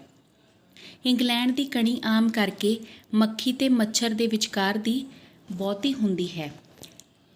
ਨਿਰਸੰਦੇਹ ਇੰਗਲੈਂਡ ਦੇ ਧਰਤ ਦ੍ਰਿਸ਼ ਬਹੁਤ ਹੀ ਸੋਹਣੇ ਹਨ, ਪਰ ਸਾਡੇ ਧਰਤ ਦ੍ਰਿਸ਼ ਵੀ ਕੋਈ ਥੋੜ੍ਹੇ ਨਹੀਂ ਹਨ। ਸਾਡੇ ਕੋਲ ਹਿਮਾਲਾ ਹੈ, ਦੱਖਣ ਹੈ, ਪੰਜਾਬ ਹੈ, ਕਸ਼ਮੀਰ ਜਿਸ ਨੂੰ ਸਾਰੀ ਦੁਨੀਆ ਜੰਨਤ ਆਖ ਰਹੀ ਹੈ, ਹਿੰਦੁਸਤਾਨ ਦਾ ਗਹਿਣਾ ਹੈ। ਕੀ ਇੰਗਲੈਂਡ ਦੇ ਧਰਤ ਦ੍ਰਿਸ਼ ਕਸ਼ਮੀਰ ਤੋਂ ਬਹੁਤੇ ਸੋਹਣੇ ਹਨ? ਪੰਜਾਬ ਦੀ ਸੁੰਦਰ ਧਰਤੀ, ਬਹੁਤ ਸਾਰੇ ਦਰਿਆ ਕੋਲੋਂ ਕੋਲ ਦਿਸ ਪੈਂਦੇ ਹਨ। ਉਹ ਦਰਿਆ ਉਂਝ ਵੀ ਬੜੇ ਪਵਿੱਤਰ ਅਤੇ ਨੂਰੀ ਹਨ। ਗੰਗਾ ਅਤੇ ਜਮਨਾ ਦਾ ਮੁਕਾਬਲਾ ਕੀ ਹੋ ਸਕਦਾ ਹੈ? ਇੰਗਲੈਂਡ ਕੋਲ ਇੱਕ ਥੇਮਸ ਹੈ, ਪਰ ਗੰਗਾ ਜਮਨਾ ਦੇ ਮੁਕਾਬਲੇ ਵਿੱਚ ਉਹ ਕੁਝ ਵੀ ਨਹੀਂ। ਸਾਡੇ ਕਈ ਮੌਸਮ ਹਨ, ਇੰਗਲੈਂਡ ਵਿੱਚ ਵੀ ਠੀਕ ਹੈ, ਮੌਸਮਾਂ ਦੀ ਵੰਨ ਸੁਵੰਨਤਾ ਹੈ, ਪਰ ਸਾਡੇ ਲਗਭਗ ਹਰ ਮਹੀਨਾ ਆਪਣੇ ਵਰਗਾ ਆਪ ਹੀ ਹੈ ਤੇ ਇੱਕ ਹੀ ਰੁੱਤ ਹੁੰਦੀ ਹੈ। ਇੱਥੋਂ ਤੱਕ ਕਿ ਪੋਹ ਅਤੇ ਮਾਘ ਦਾ ਵੀ ਫਰਕ ਹੈ ਤੇ ਫੱਗਣ ਅਤੇ ਚੇਤ ਦਾ ਵੀ। ਸਾਉਣ ਭਾਦੋਂ ਵੀ ਵੱਖਰੇ ਹਨ ਤੇ ਅੱਸੂ ਅਤੇ ਕੱਤਕ ਵੀ। ਗਰਮੀ ਅਤੇ ਸਰਦੀ ਨੇ ਤਾਂ ਵੱਖੋ ਵੱਖ ਹੋਣਾ ਹੀ ਹੈ। ਇੰਗਲੈਂਡ ਨਾਲੋਂ ਸਾਡੀ ਧੁੱਪ ਦਾ ਰੰਗ ਵੀ ਸੋਹਣਾ ਹੁੰਦਾ ਹੈ। ਸਾਡੀ ਧੁੱਪ ਸੋਨਾ ਹੈ, ਇੰਗਲੈਂਡ ਦੀ ਧੁੱਪ ਪਿੱਤਲ ਜਾਂ ਵਸਾਰ ਵਰਗੀ ਹੁੰਦੀ ਹੈ। ਖਾਸ ਕਰਕੇ ਸਰਦੀਆਂ ਵਿੱਚ ਇਸ ਧੁੱਪ ਦੇ ਰੰਗ ਵਿੱਚ ਕੁਝ ਓਪਰਾਪਣ ਆ ਜਾਂਦਾ ਹੈ। ਕਦੇ ਕਦੇ ਇਹ ਸਾਡੇ ਵਰਗੀ ਝਲਕ ਵੀ ਦੇ ਜਾਂਦੀ ਹੈ। ਜਨਵਰੀ ਜਾਂ ਫਰਵਰੀ ਵਿੱਚ ਕਦੇ ਕਦੇ ਬਸੰਤ ਰੁੱਤ ਦਾ ਝੋਲਾ ਵੀ ਪੈ ਜਾਂਦਾ ਹੈ। ਕੁਝ ਦਿਨਾਂ ਲਈ ਫੱਗਣ ਵਰਗੀ ਰੁੱਤ ਵੀ ਬਣ ਜਾਂਦੀ ਹੈ। ਪੰਜਾਬ ਵਿੱਚ ਫੱਗਣ ਦੇ ਮਹੀਨੇ ਘੁੱਗੀ ਬੋਲਦੀ ਹੈ। ਸਿਆਲ ਦੇ ਅਖੀਰ ਵਿੱਚ ਇੱਕ ਦਿਨ ਮੈਂ ਸਾਊਥਹਾਲ ਵਿੱਚ ਘੁੱਗੀ ਦੀ ਆਵਾਜ਼ ਵੀ ਸੁਣੀ। ਅਸਲ ਵਿੱਚ ਭਾਰਤ ਉੱਤੇ ਸੂਰਜ ਵੱਲੋਂ ਵੀ ਕਾਫੀ ਕਿਰਪਾ ਦ੍ਰਿਸ਼ਟੀ ਕੀਤੀ ਹੋਈ ਹੈ। ਇੰਗਲੈਂਡ ਦੇ ਫੁੱਲ ਪ੍ਰਸਿੱਧ ਹਨ, ਪਰ ਜਿਵੇਂ ਸਾਡੇ ਹਰ ਫੁੱਲ ਵਿੱਚ ਆਪਣੀ ਮਹਿਕ ਹੁੰਦੀ ਹੈ, ਇੰਗਲੈਂਡ ਵਿੱਚ ਇਹ ਉੱਕਾ ਨਹੀਂ। ਰੰਗ ਬਹੁਤ ਹੀ ਸੋਹਣੇ ਹਨ, ਇੱਕ ਤੋਂ ਇੱਕ ਸੋਹਣੇ ਹਨ, ਪਰ ਸਾਡੇ ਫੁੱਲਾਂ ਵਿੱਚ ਮਹਿਕ ਵੀ ਅਵੱਸ਼ ਹੀ ਹੋਣੀ ਚਾਹੀਦੀ ਹੈ। ਫਲਾਂ ਵਿੱਚ ਵੀ ਸੂਰਜ ਹੀ ਮਿਠਾਸ ਪੈਦਾ ਕਰਦਾ ਹੈ, ਇਸ ਲਈ ਸਾਡੇ ਫਲ ਮਿੱਠੇ ਅਤੇ ਰਸੀਲੇ ਹਨ। ਸਾਡੀ ਕਣੀ ਜੇ ਸੋਹਣੀ ਹੈ ਤਾਂ ਇਹ ਵੀ ਸਾਡੇ ਸੂਰਜ ਦੀ ਦਇਆ ਦ੍ਰਿਸ਼ਟੀ ਕਰਕੇ। ਸਾਡੀ ਕਣੀ ਨੂੰ ਮੋਟੀ ਅਤੇ ਚਾਂਦੀ ਵਰਗੀ ਕਰ ਦੇਣ ਵਿੱਚ ਸੂਰਜ ਦਾ ਹੀ ਹਿੱਸਾ ਹੁੰਦਾ ਹੈ। ਇੰਗਲੈਂਡ ਵਿੱਚ ਬਿਰਛ ਬਹੁਤ ਹੁੰਦੇ ਹਨ, ਪਰ ਪਿੱਪਲ ਵਰਗਾ ਸੋਹਣਾ ਮੈਨੂੰ ਕੋਈ ਵੀ ਬਿਰਛ ਦਿਸਿਆ ਨਹੀਂ। ਪ੍ਰਾਚੀਨ ਕਿਤਾਬਾਂ ਵਿੱਚ ਵੀ ਪਿੱਪਲ ਦਾ ਮਹੱਤਵ ਹੈ। ਸਾਡਾ ਕੌਮੀ ਪੰਛੀ ਮੋਰ ਹੈ। ਅੰਬ ਸਾਡਾ ਕੌਮੀ ਫਲ, ਪਿੱਪਲ ਸਾਡਾ ਕੌਮੀ ਬਿਰਛ। ਇੰਗਲੈਂਡ ਦਾ ਬਿਰਛ ਓਕ ਹੈ, ਉੱਚਾ ਕਾਫੀ ਹੁੰਦਾ ਹੈ, ਪਰ ਪਿੱਪਲ ਬਹਾਰ ਵਿੱਚ ਇੰਗਲੈਂਡ ਦੇ ਬਿਰਛ ਫੁੱਲਾਂ ਨਾਲ ਭਰ ਜਾਂਦੇ ਹਨ, ਇੱਕ ਤੋਂ ਇੱਕ ਸੁੰਦਰ ਰੰਗ। ਇਹਨਾਂ ਵਿੱਚੋਂ ਇੱਕ ਬਿਰਛ ਤਾਂ ਕਾਫੀ ਸੋਹਣਾ ਹੁੰਦਾ ਹੈ। ਇਸ ਦੇ ਫੁੱਲ ਜੰਗਲੀ ਜਾਂ ਗੁਲਾਬੀ ਜਿਹੇ ਹੁੰਦੇ ਹਨ। ਗੁਲਾਬੀ ਹੁੰਦੇ ਹੋਏ ਵੀ ਗੁਲਾਬੀ, ਪਰ ਇਹ ਨਹੀਂ ਹੁੰਦੇ। ਇਹਨਾਂ ਨੂੰ ਮੈਂ ਕੀ ਕਹਾਂ? ਇਹਨਾਂ ਵਿੱਚ ਥੋੜ੍ਹਾ ਜਿਹਾ ਪਿਆਜ਼ ਦਾ ਰੰਗ ਹੁੰਦਾ ਹੈ ਅਤੇ ਥੋੜ੍ਹਾ ਜਿਹਾ ਗਾਜਰ ਦਾ, ਪਰ ਹੁੰਦਾ ਬਹੁਤ ਹੀ ਸੋਹਣਾ ਹੈ। ਇਸ ਬਿਰਛ ਨੂੰ ਡਬਲ ਚੈਰੀ ਜਾਂ ਬਲਾਸਮ ਚੈਰੀ ਕਹਿੰਦੇ ਹਨ। ਸਾਡੇ ਫੁੱਲ ਜਾਂ ਬਿਰਛ ਬੂਟੇ ਮਹਿਕਾਂ ਦੀ ਹੱਟ ਲਾਉਂਦੇ ਹਨ। ਇੰਗਲੈਂਡ ਦੇ ਫੁੱਲ ਜਾਂ ਬਿਰਛ ਬੂਟੇ ਰੰਗਾਂ ਦੀ ਹੱਟ ਲਾਉਂਦੇ ਹਨ। ਕਈ ਫੁੱਲ ਜਾਂ ਬਿਰਛ ਤਾਂ ਗੜੂੰਦ ਹੀ ਕਰ ਦਿੰਦੇ ਹਨ। ਸਾਡਾ ਫੁੱਲ ਗੁਲਾਬ ਹੈ। ਵਰਡਸਵਰਥ ਨੇ ਡੈਫੋਡਿਲ ਦੀ ਬੜੀ ਮਹਿਮਾ ਕੀਤੀ ਹੈ। ਫੁੱਲ ਸੋਹਣਾ ਵੀ ਬਹੁਤ ਹੈ, ਪਰ ਕਈ ਫੁੱਲ ਇੰਗਲੈਂਡ ਦੇ ਇਸ ਤੋਂ ਕਿਤੇ ਵਧੇਰੇ ਸੋਹਣੇ ਹੁੰਦੇ ਹਨ। ਅਸਲ ਵਿੱਚ ਇਹ ਕਵੀ ਦੀ ਅੱਖ ਨੂੰ ਜੱਜ ਜਾਣ ਦੀ ਵੀ ਗੱਲ ਹੈ। ਇੰਗਲੈਂਡ ਵਿੱਚ ਇੱਕ ਫੁੱਲ ਦੇ ਕਈ ਰੰਗ ਵੀ ਹੁੰਦੇ ਹਨ ਅਤੇ ਰੰਗਾਂ ਦਾ ਸ਼ੁਮਾਰ ਵੀ ਨਹੀਂ, ਪਰ ਡੈਫੋਡਿਲ ਨੇ ਵਰਡਸਵਰਥ ਨੂੰ ਫੇਰ ਵੀ ਧੂਹਾਂ ਪਾਈਆਂ ਹਨ। ਇਸ ਦੀ ਬਣਤਰ ਦੂਰੀ ਹੈ। ਹਲਕੇ ਪੀਲੇ ਰੰਗ ਦੀ ਇੱਕ ਬੜੀ ਹੀ ਸੋਹਣੀ ਕੌਲੀ ਜਾਂ ਗਲਾਸੀ ਬਣੀ ਹੋਈ, ਅਤੇ ਉਸ ਵਿੱਚ ਛੋਟੀ ਜਿਹੀ ਕੌਲੀ ਹੋਰ ਬਣ ਗਈ ਹੈ ਜੋ ਗੂੜ੍ਹੇ ਪੀਲੇ ਰੰਗ ਦੀ ਹੈ। ਇਹ ਫੁੱਲ ਦੋ ਰੰਗਾਂ ਦੀਆਂ ਇੱਕ ਦੂਜੇ ਵਿੱਚ ਬੜੀਆਂ ਸੋਹਣੀਆਂ ਕੌਲੀਆਂ ਬਣੀਆਂ ਹੋਈਆਂ ਹਨ। ਫੁੱਲ ਬੜੇ ਹੀ ਸੋਹਣੀ ਅੱਖ ਨਾਲ ਸਾਡੇ ਵੱਲ ਤੱਕ ਰਿਹਾ ਹੈ। ਇਸ ਨੂੰ ਸਾਡੀ ਬੋਲੀ ਮਤਲਬ ਦੇਸੀ ਬੋਲੀ ਵਿੱਚ ਪੀਲਾ ਨਰਗਸ ਕਹਿੰਦੇ ਹਨ। ਇੱਕ ਕੌਲੀ ਵਿੱਚ ਕੁਦਰਤ ਵੱਲੋਂ ਦੂਜੀ ਛੋਟੀ ਕੌਲੀ ਰੱਖਣੀ ਬੜੀ ਹੀ ਅਦਭੁਤ ਲੀਲਾ ਹੈ। ਦੋਹਾਂ ਸੁੰਦਰ ਕੌਲੀਆਂ ਦੇ ਰੰਗ ਵੀ ਵੱਖੋ ਵੱਖਰੇ ਹਨ, ਇੱਕ ਹਲਕਾ ਪੀਲਾ ਅਤੇ ਦੂਜਾ ਹਲਦੀ ਰੰਗਾ ਗੂੜ੍ਹਾ। ਇਸ ਫੁੱਲ ਦਾ ਕੱਦ ਬੁੱਤ ਕੋਈ ਬਹੁਤਾ ਵੱਡਾ ਨਹੀਂ ਹੈ, ਸਾਡੇ ਗੈਂਦੇ ਵਾਂਗ ਹੈ। ਬਣਤਰ ਲਗਭਗ ਕਾਸ਼ਨੀ ਦੇ ਫੁੱਲ ਵਰਗੀ ਲਮੋਦਰੀ ਹੈ। ਕਾਸ਼ਨੀ ਦਾ ਫੁੱਲ ਜੋ ਭਾਦੋਂ ਜਿਹੀ ਵਿੱਚ ਵਾੜਾਂ ਉੱਤੇ ਆਪੇ ਹੀ ਉੱਗ ਆਉਂਦਾ ਹੈ। ਵਰਡਸਵਰਥ ਦੀ ਕਵਿਤਾ ਪਹਾੜੀ ਉੱਤੇ ਬੇਸ਼ੁਮਾਰ ਡੈਫੋਡਿਲਾਂ ਬਾਰੇ ਹੈ, ਪਰ ਮੈਂ ਇਸ ਫੁੱਲ ਨੂੰ ਕਿਊ ਗਾਰਡਨ ਵਿੱਚ ਤੱਕਿਆ ਸੀ। ਕਿਊ ਗਾਰਡਨ ਲੰਦਨ ਦਾ ਇੱਕ ਬਹੁਤ ਪ੍ਰਸਿੱਧ ਬਾਗ ਹੈ, ਜਿਸ ਦੇ ਪਿੱਛੇ ਜਾਣ ਬੁੱਝ ਕੇ ਜੰਗਲ ਛੱਡਿਆ ਹੋਇਆ ਹੈ। ਇਸ ਜੰਗਲ ਦੇ ਝੁੰਡਾਂ ਵਿੱਚ ਡੈਫੋਡਿਲ ਇੱਕ ਪਾਸੇ ਜਿਹੇ ਇਕੱਲਾ ਹੀ ਖਲੋਤਾ ਸੀ ਅਤੇ ਅੱਜ ਵੀ ਵਰਡਸਵਰਥ ਵਰਗੀ ਅੱਖ ਨੂੰ ਤਾਂਘ ਰਿਹਾ ਸੀ। ਨਿਰਸੰਦੇਹ ਸੁਹੱਪਣ ਨੂੰ ਵੀ ਕਵੀ ਦੀ ਲੋੜ ਹੁੰਦੀ ਹੈ। ਕਵੀਆਂ ਬਿਨਾਂ ਸੁਹੱਪਣ ਦਾ ਪ੍ਰਗਟਾਵਾ ਕੌਣ ਕਰ ਸਕਦਾ ਹੈ? ਇੰਗਲੈਂਡ ਅਤੇ ਭਾਰਤ ਤੋਂ ਮਹਾਨ ਦੇਸ਼ ਜਾਂ ਕੌਮਾਂ ਹਨ। ਨਿਰਸੰਦੇਹ ਦੋਹਾਂ ਵਿੱਚ ਹੀ ਗੁਣ ਅਤੇ ਚੰਗਿਆਈਆਂ ਹਨ। ਸਾਨੂੰ ਬੜੇ ਹੀ ਖੁੱਲ੍ਹੇ ਦਿਲ ਨਾਲ ਇੱਕ ਦੂਜੇ ਦੀਆਂ ਚੰਗੀਆਂ ਗੱਲਾਂ ਗ੍ਰਹਿਣ ਕਰ ਲੈਣੀਆਂ ਚਾਹੀਦੀਆਂ ਹਨ। ਸੋ ਬੱਚਿਓ, ਹਰ ਇੱਕ ਜੋ ਦੇਸ਼ ਹੈ ਉਸ ਨੂੰ ਦੇਖਣਾ ਚਾਹੀਦਾ ਹੈ, ਉਸ ਦੀਆਂ ਚੰਗੀਆਂ ਗੱਲਾਂ ਨੂੰ ਆਪਾਂ ਨੂੰ ਅਪਣਾਉਣਾ ਚਾਹੀਦਾ ਹੈ। ਠੀਕ ਹੈ ਨਾ? ਸੋ ਇਸ ਤਰ੍ਹਾਂ ਲੇਖਕ ਨੇ ਇਹ ਨਹੀਂ ਹੈ ਵੀ ਭਾਰਤ ਨੂੰ ਮਤਲਬ ਕੁਛ ਸਿਫਤ ਕੀਤੀ ਹੈ, ਇੰਗਲੈਂਡ ਦੀਆਂ ਸਿਫਤਾਂ ਇਕੱਲੀਆਂ ਕੀਤੀਆਂ ਨੇ, ਅਤੇ ਇਹ ਵੀ ਨਹੀਂ ਹੈ ਬੱਚਿਓ, ਉਹਨਾਂ ਨੇ ਦੋਨਾਂ ਨੂੰ ਜੋ ਅਲੱਗ-ਅਲੱਗ ਉਹਨਾਂ ਦੀ ਮਹੱਤਤਾ ਸੀ ਉਹ ਦੱਸੀ ਹੈ। ਠੀਕ ਹੈ ਨਾ? ਅਤੇ ਹੁਣ ਆਪਾਂ ਪ੍ਰਸ਼ਨ ਉੱਤਰ ਕਰਦੇ ਹਾਂ, ਅਤੇ ਸਭ ਤੋਂ ਪਹਿਲਾਂ ਆਪਾਂ ਜੋ ਵਿਸਥਾਰਪੂਰਵਕ ਪ੍ਰਸ਼ਨ ਨੇ ਉਹ ਕਰਦੇ ਹਾਂ ਕਿ ਲੇਖਕ ਨੇ ਆਮ ਅੰਗਰੇਜ਼ ਦੀਆਂ ਕਿਹੜੀਆਂ ਵਿਸ਼ੇਸ਼ਤਾਵਾਂ ਦੱਸੀਆਂ ਹਨ। ਲੇਖਕ ਨੇ ਇੰਗਲੈਂਡ ਵਿੱਚ ਆਮ ਅੰਗਰੇਜ਼ ਲੋਕਾਂ, ਜਿਨ੍ਹਾਂ ਵਿੱਚ ਰਾਜ, ਤਰਖਾਣ, ਮੋਚੀ, ਗਧੇ ਹੱਕਣ ਵਾਲੇ ਅਤੇ ਘੋੜਾ ਗੱਡੀ ਵਾਹੁਣ ਵਾਲੇ, ਫੈਕਟਰੀਆਂ ਦੇ ਵਰਕਰ, ਮਛੇਰੇ ਅਤੇ ਕਿਸਾਨ ਸ਼ਾਮਲ ਹਨ, ਦੇ ਜੀਵਨ ਨੂੰ ਨੀਝ ਨਾਲ ਤੱਕਿਆ ਹੈ। ਉਹ ਲਿਖਦਾ ਹੈ ਕਿ ਆਮ ਅੰਗਰੇਜ਼ ਸਾਡੇ ਵਰਗਾ ਮਿਹਨਤਕਸ਼ ਇਨਸਾਨ ਹੀ ਹੈ। ਉਸਦੇ ਜਜ਼ਬੇ ਅਤੇ ਉਦਗਾਰ ਹੀ ਸਾਡੇ ਵਰਗੇ ਹਨ। ਜੇਕਰ ਕੋਈ ਫਰਕ ਹੈ ਤਾਂ ਉਹ ਕੌਮ ਦੇ ਆਪਣੇ ਸੁਭਾਅ ਜਾਂ ਰਹਿਣ ਸਹਿਣ ਦਾ। ਆਮ ਅੰਗਰੇਜ਼ ਸਾਡੇ ਵਰਗਾ ਹੀ ਸਿੱਧਾ ਸਾਦਾ ਹੁੰਦਾ ਹੈ ਅਤੇ ਉਸਦੇ ਨਿੱਕੇ ਨਿੱਕੇ ਚਾਅ ਹਨ। ਜਿਵੇਂ ਸਾਡੇ ਵਿੱਚ ਕਈ ਲੋਕਾਂ ਦੇ ਦਿੱਲੀ ਨਹੀਂ ਦੇਖੀ ਹੁੰਦੀ, ਉਸੇ ਤਰ੍ਹਾਂ ਅੰਗਰੇਜ਼ ਵੀ ਜਿਹੜੇ ਹੁੰਦੇ ਨੇ ਉਹਨਾਂ ਨੇ ਲੰਡਨ ਨਹੀਂ ਦੇਖਿਆ ਹੁੰਦਾ। ਜਿਹੜੇ ਪੇਂਡੂ ਹੁੰਦੇ ਹਨ ਉਹ ਸਿੱਧੇ ਸਾਦੇ ਹੁੰਦੇ ਹਨ, ਪਰ ਸ਼ਹਿਰੀ ਹੁੰਦੇ ਹਨ ਚੁਸਤ ਚਲਾਕ। ਕਈ ਅੰਗਰੇਜ਼ ਗਰੀਬ ਤੇ ਘਰ ਘਾਟ ਤੋਂ ਹੀਣੇ ਹੁੰਦੇ ਹਨ, ਕੌਂਸਲਾਂ ਦੇ ਮਕਾਨ ਵਿੱਚ ਰਹਿੰਦੇ ਹਨ। ਅੰਗਰੇਜ਼ ਸਾਰੇ ਪੜ੍ਹੇ ਲਿਖੇ ਨਹੀਂ ਹੁੰਦੇ, ਕਈ ਮਤਲਬ ਬਹੁਤ ਘੱਟ ਪੜ੍ਹੇ ਲਿਖੇ ਹੁੰਦੇ ਹਨ, ਮਨੀ ਆਰਡਰ ਫਾਰਮ ਵੀ ਨਹੀਂ ਭਰ ਸਕਦੇ। ਅਖਬਾਰ ਪੜ੍ਹਦੇ ਹਨ ਪਰ ਇੰਨੇ ਨਹੀਂ ਪੜ੍ਹਦੇ, ਸਿਰਫ ਆਪਣੀ ਪਸੰਦ ਦੀਆਂ ਜੋ ਸਥਾਨਕ ਖਬਰਾਂ ਹਨ ਉਹ ਪੜ੍ਹਦੇ ਹਨ। ਉਸ ਤੋਂ ਬਾਅਦ ਆ ਗਿਆ ਬੱਚਿਓ ਅੰਗਰੇਜ਼ਾਂ ਦੀ ਕੰਮ ਸੰਬੰਧੀ ਕੀ ਧਾਰਨਾ ਹੈ। ਅੰਗਰੇਜ਼ ਕੰਮ ਨੂੰ ਬਹੁਤ ਵੱਡਾ ਦੱਸਦੇ ਹਨ, ਭਾਰਤੀਆਂ ਵਾਂਗ ਉਹ ਉੱਚੇ ਜਾਂ ਨੀਵੇਂ ਨਹੀਂ ਦੱਸਦੇ, ਠੀਕ ਹੈ ਨਾ। ਉਹ ਕਹਿੰਦੇ ਹਨ ਕਿ ਕੰਮ ਇੱਕ ਹੀ ਹੁੰਦੇ ਹਨ, ਇੱਕੋ ਸਮਾਨ ਹੁੰਦੇ ਹਨ, ਕੰਮ ਕੋਈ ਵੀ ਵੱਡਾ ਜਾਂ ਛੋਟਾ ਨਹੀਂ ਹੁੰਦਾ, ਕੰਮ ਕੰਮ ਹੀ ਹੁੰਦਾ ਹੈ।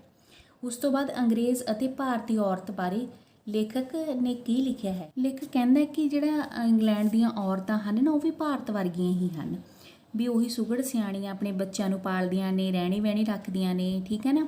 ਉਹ ਵੀ ਚੰਗੀਆਂ ਧੀਆਂ ਨੇ, ਭੈਣਾਂ ਨੇ, ਪਤਨੀਆਂ ਨੇ, ਠੀਕ ਹੈ ਨਾ। ਫਿਰ ਉਹ ਦੱਸਦੇ ਨੇ ਕਿ ਮੇਮਾਂ ਦਾ ਰੰਗ ਭਾਵੇਂ ਗੋਰਾ ਹੁੰਦਾ ਪਰ ਉਹ ਸਾਰੀਆਂ ਸੋਹਣੀਆਂ ਨਹੀਂ ਹੁੰਦੀਆਂ। ਉਹ ਕੀ ਹੁੰਦੀਆਂ ਨੇ, ਮਤਲਬ ਪੰਜਾਬ ਦੀਆਂ ਜਿਹੜੀਆਂ ਔਰਤਾਂ ਨੇ ਉਹਨਾਂ ਨਾਲੋਂ ਘੱਟ ਸੋਹਣੀਆਂ ਹੁੰਦੀਆਂ ਨੇ।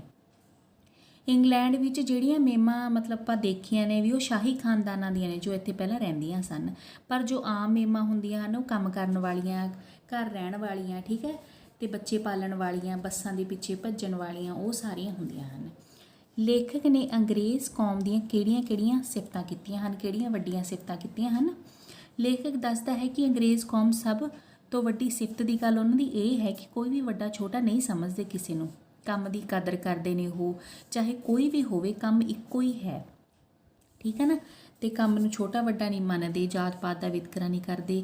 ਦੂਜੀ ਗੱਲ ਇਹ ਹੈ ਕਿ ਆਪਣਾ ਕੰਮ ਉਹ ਆਪਣੇ ਹੱਥਾਂ ਨਾਲ ਕਰਦੇ ਨੇ, ਆਪਣਾ ਸਮਾਨ ਆਪ ਚੁੱਕਦੇ ਨੇ। ਤੀਜਾ ਇਹ ਕਿ ਉਹਨਾਂ ਦੇ ਜੀਵਨ ਦੇ ਵਿੱਚ ਕੋਈ ਰੌਲਾ ਕੌਲਾ ਨਹੀਂ ਹੁੰਦਾ, ਠੀਕ ਹੈ ਨਾ। ਅੰਗਰੇਜ਼ ਆਪਸ ਦੇ ਵਿੱਚ ਹੌਲੀ ਜਿਹੀ ਗੱਲ ਕਰਦੇ ਹਨ। ਚੌਥਾ, ਇੰਗਲੈਂਡ ਵਿੱਚ ਭਾਰਤ ਦੇ ਮੁਕਾਬਲੇ ਸਫਾਈ ਵੀ ਬਹੁਤ ਹੈ, ਉਂਝ ਕਿਧਰੇ ਕਾਗਜ਼ ਵੀ ਮਿਲ ਜਾਂਦੇ ਹਨ ਪਰ ਬਹੁਤ ਘੱਟ।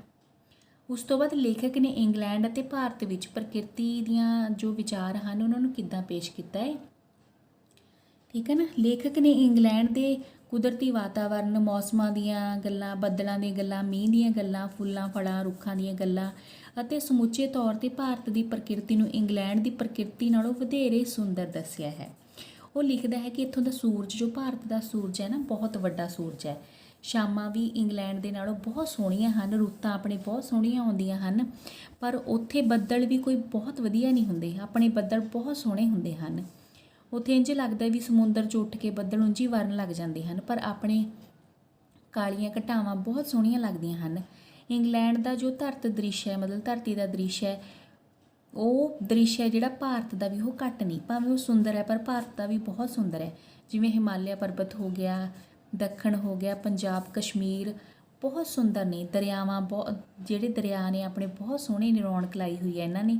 ਇੰਗਲੈਂਡ ਵਿੱਚ ਥੇਮਸ ਦਰਿਆ ਬਹੁਤ ਵਧੀਆ ਹੈ ਪਰ ਗੰਗਾ ਜਮਨਾ ਦੇ ਮੁਕਾਬਲੇ ਉਹ ਕੁਝ ਵੀ ਨਹੀਂ। ਬੇਸ਼ੱਕ ਇੰਗਲੈਂਡ ਦੇ ਵਿੱਚ ਮੌਸਮ ਵੀ ਬਾਰ-ਬਾਰ ਆਉਂਦੇ ਨੇ ਪਰ ਆਪਣੇ ਵਰਗੇ ਨਹੀਂ, ਆਪਣੇ ਵਰਗੀ ਧੁੱਪ ਨਹੀਂ ਹੁੰਦੀ, ਠੀਕ ਹੈ ਨਾ। ਕਦੇ ਕਦਾਈ ਉੱਥੇ ਧੁੱਪ ਝਲਕਦੀ ਹੈ ਪਰ ਆਪਣੇ ਵਰਗੇ ਨਹੀਂ। ਜਨਵਰੀ ਜਾਂ ਫਰਵਰੀ ਵਿੱਚ ਕਦੇ ਬਸੰਤ ਦਾ ਝੋਲਾ ਵੀ ਪੈ ਜਾਂਦਾ ਹੈ, ਪਰ ਫੱਗਣ ਦੇ ਮਹੀਨੇ ਬੋਲਦੀ ਘੁੱਗੀ ਵੀ ਇੱਥੇ ਉੱਥੇ ਸੁਣਾਈ ਦੇ ਦਿੰਦੀ ਹੈ। ਇੰਗਲੈਂਡ ਦੇ ਫੁੱਲ ਜਿਹੜੇ ਬਹੁਤ ਸੁੰਦਰ ਹਨ ਪਰ ਉਹਨਾਂ ਦੇ ਵਿੱਚ ਮਹਿਕ ਨਹੀਂ ਹੈ। ਆਪਣੇ ਫੁੱਲਾਂ ਦੇ ਵਿੱਚ ਜੋ ਮਹਿਕ ਹੈ ਨਾ, ਉਹਨਾਂ ਦੇ ਫੁੱਲਾਂ ਦੇ ਵਿੱਚ ਉਹ ਮਹਿਕ ਨਹੀਂ ਹੈ, ਠੀਕ ਹੈ ਨਾ। ਆਪਣੇ ਫੁੱਲ ਜ਼ਿਆਦਾ ਵਧੀਆ ਨੇ, ਠੀਕ ਹੈ ਨਾ, ਪਰ ਮਹਿਕ ਮਤਲਬ ਆਪਣੇ ਫੁੱਲਾਂ ਦੇ ਵਿੱਚ, ਉਹਨਾਂ ਦੇ ਫੁੱਲਾਂ ਦੀ ਗਿਣਤੀ ਬਹੁਤ ਹੈ ਪਰ ਮਹਿਕ ਨਹੀਂ ਹੈ ਉਹ ਜੀ। ਫਿਰ ਉਹਨਾਂ ਨੇ ਕਿਹਾ ਅੰਤ ਦੇ ਵਿੱਚ ਕਿ ਬਹਾਰ ਵਿੱਚ ਇੰਗਲੈਂਡ ਦੇ ਰੁੱਖ ਜਾਂ ਫਲ ਰੰਗਾਂ ਦੀ ਹੱਟ ਲਾਉਂਦੇ ਹਨ, ਰੰਗ ਬਹੁਤ ਹੁੰਦੇ ਹਨ ਫੁੱਲਾਂ ਦੇ, ਪਰ ਸਾਡੇ ਫੁੱਲ ਜਾਂ ਰੁੱਖ ਮਹਿਕਾਂ ਦੀ ਹੱਟ ਲਾਉਂਦੇ ਹਨ। ਇੰਗਲੈਂਡ ਦੇ ਫੁੱਲਾਂ ਬਾਰੇ ਜਿਹੜੇ ਲੇਖਕ ਨੇ ਇਸ ਪਾਠ ਦੇ ਵਿੱਚ ਕੀ ਜਾਣਕਾਰੀ ਦਿੱਤੀ ਹੈ। ਇੰਗਲੈਂਡ ਵਿਖੇ ਬਹਾਰ ਦੇ ਮੌਸਮ ਵਿੱਚ ਰੁੱਖ ਫੁੱਲਾਂ ਨਾਲ ਭਰ ਜਾਂਦੇ ਹਨ ਜੋ ਇੱਕ ਦੂਜੇ ਤੋਂ ਵੱਧ ਸੁੰਦਰ ਹੁੰਦੇ ਹਨ। ਡਬਲ ਚੈਰੀ ਦੇ ਫੁੱਲ ਵੀ ਬਹੁਤ ਸੋਹਣੇ ਹੁੰਦੇ ਹਨ। ਸਾਡੇ ਦੇਸ਼ ਦੇ ਫੁੱਲਾਂ ਦੀਆਂ ਮਹਿਕਾਂ ਦੀ ਹੱਟੀ ਲਾਉਂਦੇ ਹਨ, ਪਰ ਇੰਗਲੈਂਡ ਦੇ ਫੁੱਲਾਂ ਦੇ ਜਿਹੜੇ ਰੰਗ ਨੇ ਉਹ ਹੱਟੀ ਲਾਉਂਦੇ ਹਨ, ਠੀਕ ਹੈ ਨਾ। ਤੇ ਮਹਿਕ ਦੀ ਗੱਲ ਕੀਤੀ ਆਪਾਂ, ਤੇ ਕਿਉਂਕਿ ਉੱਥੇ ਬਹੁਤ ਤਰ੍ਹਾਂ ਦੇ ਫੁੱਲ ਨੇ ਪਰ ਮਹਿਕ ਆਪਣੇ ਫੁੱਲਾਂ ਦੇ ਵਿੱਚ ਬਹੁਤ ਬਹੁਤ ਸੁੰਦਰ ਹੈ, ਠੀਕ ਹੈ ਨਾ। ਫਿਰ ਉਸ ਤੋਂ ਬਾਅਦ ਬੱਚਿਓ ਆਪਾਂ ਸੰਖੇਪ ਪ੍ਰਸ਼ਨ ਕਰਦੇ ਹਾਂ ਜੋ ਤੁਹਾਡੀ ਪਾਠ ਪੁਸਤਕ ਦੇ ਵਿੱਚ ਦਿੱਤੇ ਹੋਏ ਨੇ, ਪਰ ਉਸ ਦੇ ਨਾਲ ਨਾਲ ਆਪਾਂ ਹੋਰ ਵੀ ज़्यादा प्रश्न तुहानूं दसांगे तां जो तुहानूं समझ आ जाण, ठीक है ना। सब तो पहले तो यही प्रश्न बनता है भी किन्ना ने लिखिया, आपां कहांगे संतोख सिंह धीर जी ने। इंग्लैंड विच लेखक की नज़र किसनूं देखण समझण विच लगी रही? आम अंग्रेज़ नूं। ਜਿਹੜੀ ਕੌਮ ਸਾਡੇ ਵਰਗੀ ਮਿਹਨਤਕਸ਼ ਸਿੱਧਾ ਸਾਦਾ ਭੋਲਾ ਭਾਲਾ ਨਿੱਕੇ ਨਿੱਕੇ ਚਾਵਾਂ ਮਨ ਪਰਚਾਵਿਆਂ ਨਾਲ ਭਰਿਆ ਹੁੰਦਾ ਹੈ, ਆਮ ਅੰਗਰੇਜ਼। ਅੰਗਰੇਜ਼ ਕੌਮ ਦੇ ਸਭ ਤੋਂ ਵੱਡੀ ਸਿਫਤ ਕੀ ਹੈ? ਕੰਮ ਦੀ ਵਡਿਆਈ। ਇੰਗਲੈਂਡ ਵਿੱਚ ਕਿਹੜੇ 3 W ਇਤਬਾਰੇ ਨਹੀਂ ਮੰਨੇ ਜਾਂਦੇ? ਮੌਸਮ, ਕੰਮ ਤੇ ਔਰਤ, ਠੀਕ ਹੈ। ਵੈਦਰ, ਵਰਕ ਤੇ ਵੂਮੈਨ। ਇੰਗਲੈਂਡ ਦੇ ਅਰਥਚਾਰੇ ਦੀ ਬੁਨਿਆਦ ਕੀ ਹੈ? ਪੂੰਜੀਵਾਦ। ਲੇਖਕ ਅਨੁਸਾਰ ਇੰਗਲੈਂਡ ਦੀ ਔਰਤ ਬਾਰੇ ਭਾਰਤੀ ਲੋਕਾਂ ਦੇ ਵਿਚਾਰ ਸਹੀ ਹਨ ਜਾਂ ਗਲਤ? ਗਲਤ। ਲੇਖਕ ਅਨੁਸਾਰ ਇੰਗਲੈਂਡ ਦੀ ਔਰਤ ਕਿਹੋ ਜਿਹੇ ਆਚਰਣ ਦੀ ਮਾਲਕ ਹੈ? ਨਰੋਏ, ਬਹੁਤ ਜ਼ਿਆਦਾ। ਲੇਖਕ ਅਨੁਸਾਰ ਕਿਹੜੀ ਚੀਜ਼ ਇਕੱਲੀ ਸੁਹੱਪਣ ਦੀ ਨਿਸ਼ਾਨੀ ਨਹੀਂ ਹੁੰਦੀ? ਚਿੱਟਾ ਰੰਗ। ਇੰਗਲੈਂਡ ਵਿੱਚ ਕਿਸ ਪੱਖੋਂ ਛੁਟਿਆਈ ਜਾਂ ਵਡਿਆਈ ਹੈ? ਤੇ ਧਨ ਦੇ ਪੱਖੋਂ। ਅੰਗਰੇਜ਼ ਲੋਕਾਂ ਦਾ ਜੀਵਨ ਸ਼ੋਰ ਸ਼ਰਾਬੇ ਭਰਿਆ ਹੈ ਜਾਂ ਸ਼ਾਂਤ? ਸ਼ਾਂਤ। ਅੰਗਰੇਜ਼ ਲੋਕ ਕਦੇ ਕਦਾਈ ਜ਼ਿਆਦਾ ਹੁੱਲੜਬਾਜ਼ੀ ਕਰਦੇ ਹਨ ਮੈਚ ਲੱਗਣ ਸਮੇਂ। ਇੰਗਲੈਂਡ ਵਿੱਚ ਸਫਾਈ ਵਧੇਰੇ ਹੈ ਜਾਂ ਭਾਰਤ ਵਿੱਚ? ਇੰਗਲੈਂਡ ਵਿੱਚ। ਇੰਗਲੈਂਡ ਵਿੱਚ ਮੰਗਤੇ ਕਿੰਨੇ ਕੁ ਹਨ? ਭਾਰਤ ਤੋਂ ਘੱਟ। ਲੇਖਕ ਨੇ ਇੱਕ ਸ਼ਰਾਬੀ ਮੰਗਤਾ ਕਿੱਥੇ ਦੇਖਿਆ ਸੀ? ਇੱਕ ਅੰਡਰਗਰਾਊਂਡ ਰੇਲਵੇ ਸਟੇਸ਼ਨ ਉੱਤੇ। ਭਾਰਤ ਦਾ ਸੂਰਜ ਇੰਗਲੈਂਡ ਦੇ ਮੁਕਾਬਲੇ ਵੱਡਾ ਦਿਸਦਾ ਹੈ ਜਾਂ ਛੋਟਾ? ਵੱਡਾ। ਇੰਗਲੈਂਡ ਦਾ ਮੀਂਹ ਸੋਹਣਾ ਹੈ ਜਾਂ ਭਾਰਤ ਦਾ? ਭਾਰਤ ਦਾ। ਲੇਖਕ ਨੇ ਇੰਗਲੈਂਡ ਵਿੱਚ ਇੱਕ ਦਿਨ ਘੁੱਗੀ ਦੀ ਆਵਾਜ਼ ਕਿੱਥੇ ਸੁਣੀ ਸੀ? ਸਾਊਥ ਹਾਲ ਵਿੱਚ। ਇੰਗਲੈਂਡ ਵਿੱਚ ਕਿਹੜਾ ਫੁੱਲ ਦੇ ਨਾਲ ਭਰਿਆ ਰੁੱਖ ਬਹੁਤ ਸੋਹਣਾ ਲੱਗਦਾ ਹੈ? ਬਲਾਜ਼ਮ, ਚੈਰੀ ਦਾ। ਤੇ ਇੰਗਲੈਂਡ ਦੇ ਉੱਚੇ ਰੁੱਖ ਦਾ ਨਾਂ ਕੀ ਹੈ? ਓਕ, ਜਿਸ ਨੂੰ ਆਪਾਂ ਕਹਿੰਦੇ ਸ਼ਾਹਬਲੂਤ। ਤੇ ਜੋ ਵਰਡਸਵਰਥ ਦੀ ਕਵਿਤਾ ਹੈ ਉਹਦਾ ਨਾਂ ਕੀ ਹੈ? ਡੈਫੋਡੀਲਸ। ਲੇਖਕ ਨੇ ਡੈਫੋਡੀਲ ਕਿੱਥੇ ਦੇਖੇ? ਇੱਕ ਕਿਊ ਗਾਰਡਨ ਦੇ ਵਿੱਚ। ਲੰਡਨ ਦੇ ਕਿਹੜੇ ਬਾਗ ਪਿੱਛੇ ਜਾਣ ਬੁੱਝ ਕੇ ਜੰਗਲ ਛੱਡਿਆ ਹੋਇਆ ਸੀ? ਕਿਊ ਗਾਰਡਨ ਪਿੱਛੇ। ਲੇਖਕ ਇੰਗਲੈਂਡ ਤੇ ਭਾਰਤ ਨੂੰ ਕਿਹੋ ਜਿਹਾ ਆਪਣੇ ਦੇਸ਼ ਆਖਦੇ ਹਨ? ਮਹਾਨ, ਠੀਕ ਹੈ ਵੀ ਦੋਨੋਂ ਹੀ ਮਹਾਨ ਹਨ। ਸੋ ਇਹ ਸੀ ਬੱਚੋ ਸਫ਼ਰਨਾਮਾ ਅੰਸ਼, ਠੀਕ ਹੈ। ਇੰਗਲੈਂਡ ਅਤੇ ਭਾਰਤ ਪੜ੍ਹਿਆ ਕਰੋ ਬੱਚੋ। ਸਫ਼ਰਨਾਮੇ ਦਾ ਮਤਲਬ ਕੀ ਹੁੰਦਾ? ਆਪਾਂ ਸਫ਼ਰ ਕਰਦੇ ਹਾਂ ਜਦੋਂ ਕਿਤੇ ਉਹਨੂੰ ਲਿਖ ਦਿੰਦੇ ਹਾਂ, ਠੀਕ ਹੈ। ਔਰ ਪੜ੍ਹਿਆ ਕਰੋ, ਘਰ ਬੈਠੇ ਹੀ ਆਪਾਂ ਦੇਖੋ ਜਾਣਕਾਰੀ ਲੈ ਲਈ ਇੰਗਲੈਂਡ ਦੇ ਬਾਰੇ, ਠੀਕ ਹੈ। ਸੁਣਨ ਅਤੇ ਸਮਝਣ ਲਈ ਤੁਹਾਡਾ ਬਹੁਤ ਬਹੁਤ ਧੰਨਵਾਦ।